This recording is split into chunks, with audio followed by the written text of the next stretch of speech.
Australian shares drop. Let's have a look. Hello everyone, Florian Heise here and welcome to another episode of HeiseSays. I've got my stein of coffee and I thought we'd have a look at this article from the ABC. This is to do with the stock market and the recent dive that it has taken due to fears of the coronavirus. One thing we have to realize is that with our heavy trade with China, we are certainly at an economic risk. And let's have a look. Before we go through this article, we'll jump to the market watch on the ASX website. The All Ordinaries are down 1.4%. I'm going to look at that dive over 7,050, below 7,000. The ASX 200 as well, from over 7,000 right down. Hang on. What's going on? I'll refresh. Come on, you can get here. There we go. And the ASX 200 is down again 1.4% as well, from over 7,050 down to below 7,000. So let's jump back to this article and have a look. Shares drop sharply on rising coronavirus concerns. I know a lot of people are worried about this. The Australian share market is down more than 1.5% as it follows global burrs lower on fears that the rapidly escalating China contravirus outbreak. The benchmark ASX 200 was down 1.6% at 6,978 at 10:30 this morning. And now at 12:41, it's jumped up a little bit since then. While the broader All Ordinaries index was off 1.7%. So far, more than 80 people have died in China and nearly 3,000 are infected around the world, mainly in China. The majority of deaths are in the Chinese province of Hubei, where the virus broke out. The US and Australia have both confirmed 5 cases each.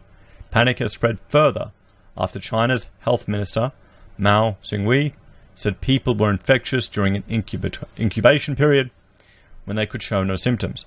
Now, I know that sounds scary, everyone, but there are other viruses that have the exact same thing. One very famous illness is HIV. You can be infectious for a period with showing no symptoms. However, the US Center for Disease Control said there was not any clear evidence that had occurred, although it was possible. Well, there you go. Who do you trust? China or the US CDC? Who would you put your money on, guys? And I know that, the thing is they're showing all this footage of them building this rapid hospital in the middle there, 1,000 hospital beds. We have actually worked on, Rachel and I, we have worked on master plan designs for the Queensland government to look at deploying modular emergency accommodation and support services throughout Queensland for up to 1,000 people in case of emergency. We designed it so it could be deployed to a variety of different areas. If you've got an AFL field, if you've got a rugby field, if you've got a rodeo field, how many people you could get there? Where would you put it? How would it work? How would you arrange the spaces to get configuration? So, that's disaster preparedness. Queensland has done it. I know, I've worked on it. So it's not that outrageous, guys, that they're doing things like this. It's normal. It's what you prepare in a disaster. I would say anything that it's just they need to boost the services that they have in that region. The US has raised its travel alert for China to reconsider travel. Travel and retail hit hard by the coronavirus. The rapid rise in deaths and infections over the past few days saw the Dow Jones Index drop more than 500 points at one point on fears about the impact of the virus on the global economy. The outbreak of the Severe Acute Respiratory Syndrome, SARS, in 2003 cost the global economy US $40 billion. I read somewhere else that it costed more like $100 billion. The Dow finished down 1.5% or 453 points at 28,536. The Nasdaq lost 1.9% to close at 9,139 and the S&P 500 fell 1.6% to 3,244. And here's the market snapshot. ASX SPI futures down 1.3. The Aussie dollar at 67.6 cents, 51.77 pence, 61.3 euro, 73 Japanese yen, and $1.03 NZ. Dow Jones down 1.6, S&P 500 down 1.6, Nasdaq down 1.9%, FTSE 100 down 2.3, DAX down 2.7, CAC down 2.7, Euro Stock 50 down 2.7. Everything is going down. Brent crude down 2.7%.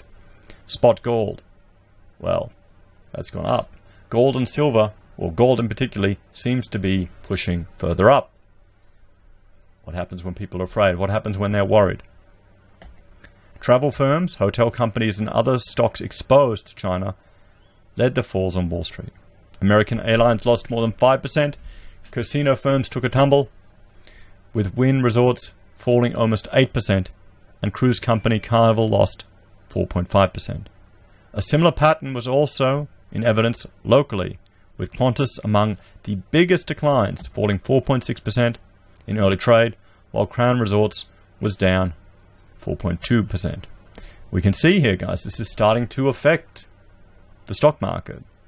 I mean, the stock market's meant to be a representation of the economy. I would say it's more a representation of the emotions of the people in the economy.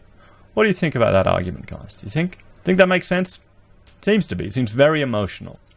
You know, it's probably the teenage puberty mad teenager of the economy. That's what it is. Where the economy is kind of like the older, more sensible person.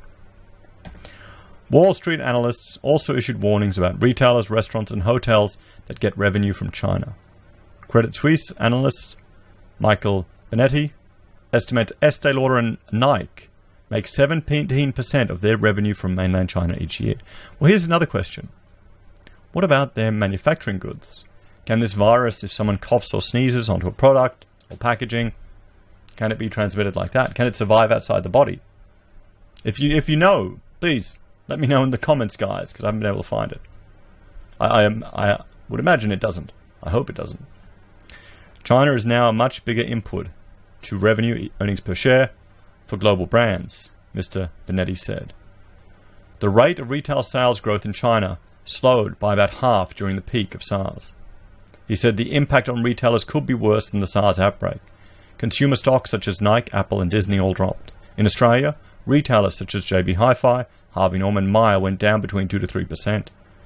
Citi said US hotel companies that have significant exposure to China, including Marriott, Hilton, and Hyatt hotels, McDonald's, Starbucks, Yum China, have all shut down some of their stores in China in response to the outbreak. So volatility. Gold is up and oil slides. The VIX index, a measure of volatility, jumped to 18.23%, up by 25%. Oil producers Chevron and BP also fell on worries about global growth because of the virus, as did local oil and gas firm Woodside, which lost 3.5%.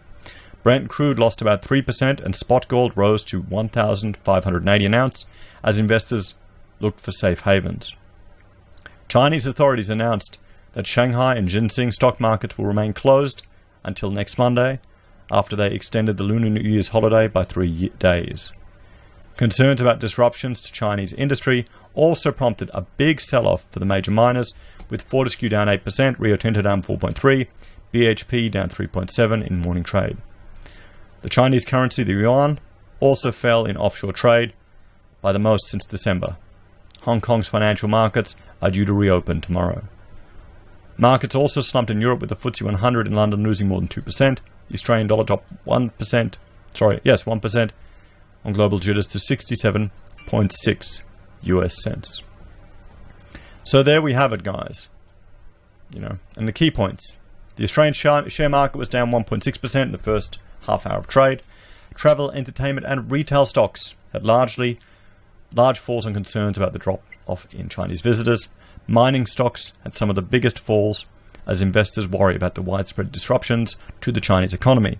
And I will just bring this chart up to everyone's attention, this graphic, to show the scale of the tourist industry here in Australia, guys. 60 billion. That's bigger than our iron ore exports. It's bigger than our coal exports. It's bigger than our gold exports. Do you think this is going to take a hit regardless of what happens? We've got the bushfires and we've got the virus in China. It's going to be a tough year ahead, guys. You'll have to look at the other video I have tonight for predictions for next year. Thank you all for watching. Hang on. Thank you all for watching. Please like, share, and subscribe to the channel. If you're a fan and want to help that little bit extra, you can support the channel through Patreon with a small donation, or you could join the channel here on YouTube where you get access to badges and emojis. We also have affiliate links for Independent Reserve, Amazon, and eBay. These are great ways for you to support a content creator without incurring any cost to you. They essentially pay us an advertiser's fee. We also have Pocket Square merchandise that you can buy on the HeiseSays website, and PayPal if you want to contribute that way. Thank you to everyone who helps support the channel through watching it, liking, sharing the videos. It all helps and we really appreciate it. Have a great day, and I will talk to you all in the next video. Bye for now.